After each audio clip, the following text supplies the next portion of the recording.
In the name of Allah, the most gracious, the most merciful. अस्सलाम वालेकुम student. आज हम बायोलॉजी के अंदर डिस्कस करेंगे माइटोकॉन्ड्रिया। सबसे पहले हम इस नाम जो माइटोकॉन्ड्रिया है इसका मानी क्या है। माइटो मीन थ्रेड और कॉन्ड्रिया मीन ग्रेन्यूल्स। तो ये जब पहली दफ़ा माइक्रोस्कोप की रिजोल्यूशन कम थी और इसको देखा गया था तो ये थ्रेड जैसा नज़र आ गया है। लेकिन अभी जो मॉडर्न माइक्रोस्कोप पे आप जब देखते हो, इलेक्ट्रॉन माइक्रोस्कोप पे देखते हो, तो इसका स्ट्रक्चर जो है या शेप जो है वो ओवल शेप है, अंडे जैसा है। ये इसकी डेफिनेशन करते हैं कि ये double membrane bounded self replicating organelle से प्रेजेंट इन द यूकेरियोट। इसका मतलब ये है कि एक तो इसके मेम्ब्रेन डबल है, आउटर और इनर। सेकंडली ये सेल्फ रिप्लिकेटिंग है। सेल्फ रिप्लिकेटिंग का मतलब ये है कि इसके पास अपना डीएनए, आरएनए और राइबोसोम है जो खुद अपने आप को डिवाइड करता है इंडिपेंडेंटली ऑफ द न्यूक्लियस। और जिस सेल में ज़्यादा ज़रूरत होगी वहाँ ये नंबर में ज़्यादा हो जाते हैं, जैसे मसल सेल में होते हैं। और ये यूकेरियोट में इसलिए प्रेजेंट होता है कि इसमें डबल मेम्ब्रेन होता है। इसकी डिस्कवरी किसने की थी? केलीकर ने 1850 में इसको डिस्कवर किया था मसल सेल के अंदर। साइज़ की बात अगर हम करें तो 0.5 से 1 माइक्रोमीटर तक डायमीटर है या 10 माइक्रोमीटर तक इसकी लेंथ है। 1 to 10 माइक्रोमीटर इसकी लेंथ है। स्ट्रक्चर की बात, कंपोजिशन की बात करते हैं। इसमें प्रोटीन है, लिपिड से, आरएनए है और डीएनए है। इस आरएनए, डीएनए और राइबोसोम की वजह से ये सेल्फ रिप्लिकेटिंग ऑर्गेनेल्स है। सेल में ख़ास तौर पे यूकेरियोट सेल के अंदर दो इंडिपेंडेंट बॉडीज है। एक प्लास्टिड है जिसमें अपना डीएनए है और एक माइटोकॉन्ड्रिया है। स्ट्रक्चर इसका ओवल इन शेप है। बाकी स्ट्रक्चर जो है ये तो शेप हो गया, पूरा स्ट्रक्चर आपने डिटेल से लिखना है कि इसमें आउटर मेम्ब्रेन है जो कि स्मूथ है, फिर इनर मेम्ब्रेन इनफोल्डेड है, इंटर मेम्ब्रेन स्पेस भी है, दोनों मेम्ब्रेन के दरमियान स्पेस भी है। ये भी बड़े काम की स्पेस है जब आप सेलुलर रेस्पिरेशन पढ़ते हो डिटेल से और क्रेब्स साइकिल और इलेक्ट्रॉन ट्रांसपोर्ट चेन, तो फिर आपको समझ आ जाता है कि यहाँ पे हाइड्रोजन जमा होता है जो एक ग्रेडियंट बनाता है, तो ये काम की जगह है। फिर इनर मेम्ब्रेन ऐसे इनफोल्डेड है और इस एक इनफोल्ड को क्या कहते हैं? क्रिस्टा।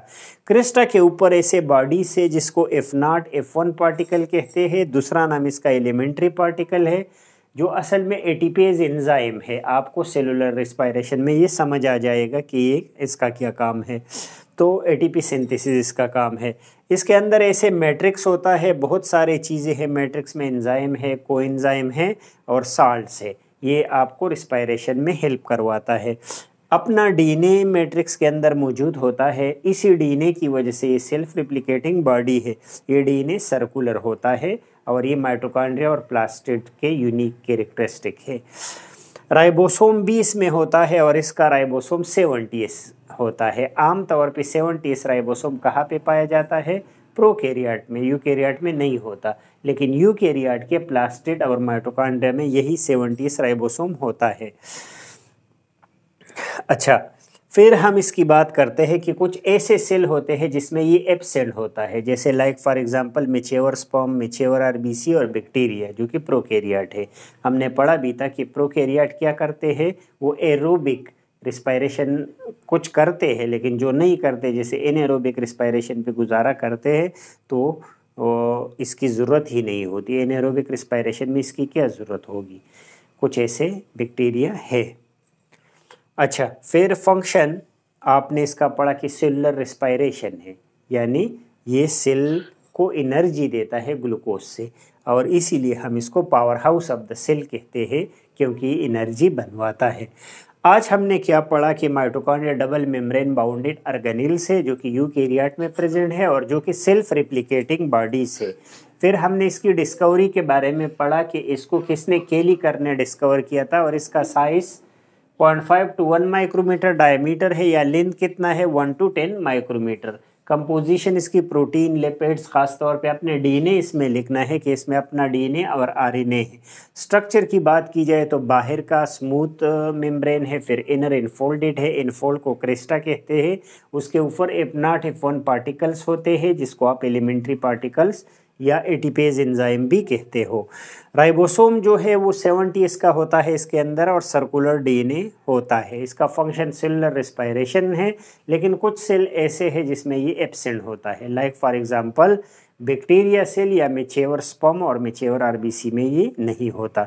होप मैंने ये टॉपिक आपको समझाया हो आसानी के साथ। मैं लिमिटेड कंटेंट आप तक लेके आता हूँ ताकि आप अपने एग्ज़ाम के हवाले से जल्दी और अप टू द पॉइंट पढ़ ले। तो होप मैंने कुछ हेल्प किया होगा। नेक्स्ट लेक्चर तक इजाज़त दीजिए। अल्लाह हाफ़िज़।